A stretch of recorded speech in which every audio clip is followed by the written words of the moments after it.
The key to unlocking incredible technique at the keyboard lies in understanding the benefits of arm weight when we play the piano. Now, when I was younger, I played piano for many years, but I really struggled to develop technique.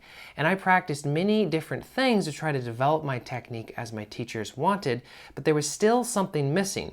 And it wasn't until I got older, when I started studying with a new teacher who taught me about this concept of arm weight, that my technique really started to flourish and become really solid. Now, it's important to clarify here that the concept of arm weight does not mean that we're not going to use our fingers.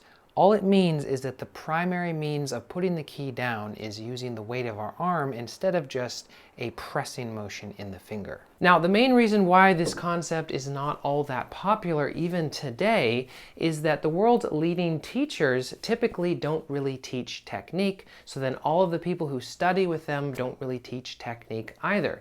We sort of have this tradition of teaching interpretation but not really teaching technique. And largely this is because most of these teachers grew up as child prodigies, and when you've been playing at an extremely high level since you are a very young child, you don't really think about how it is that you do what you do. And if you have to explain the mechanics behind playing a scale, it's going to be extremely difficult. That's why we have this tradition of not really teaching technique, but instead focusing on interpretation. Students complain that their teachers just send them home with a series of etudes to practice, but don't really tell them how to practice. And this is also why it's so important for people to understand this concept, because this is one of the most important keys to truly unlock your abilities at the piano. Now, people have many different opinions on this, and people are not really sure if this is really that important when it comes to playing the piano.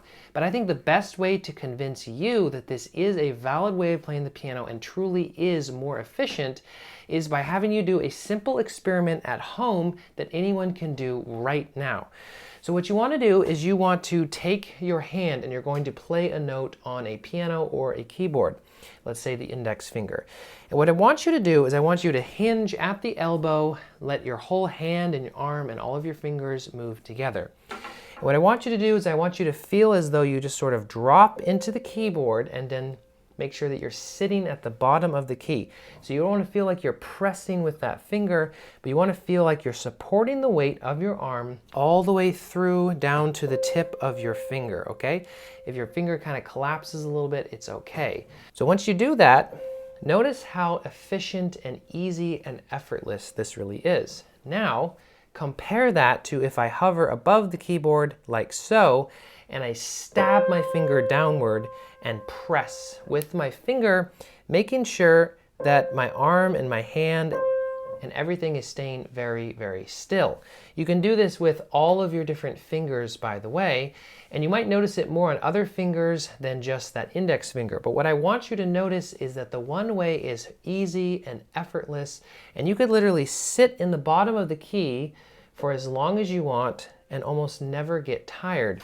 But as soon as I hover above the keys and I press down with that finger, you'll notice that there's much more muscular activity going on. It's much harder to continue pressing that note, and you're liable to get tired much faster. And this should be the first clue that this way of playing the piano is not nearly as efficient than if we harness the power of the weight of our arm and gravity itself.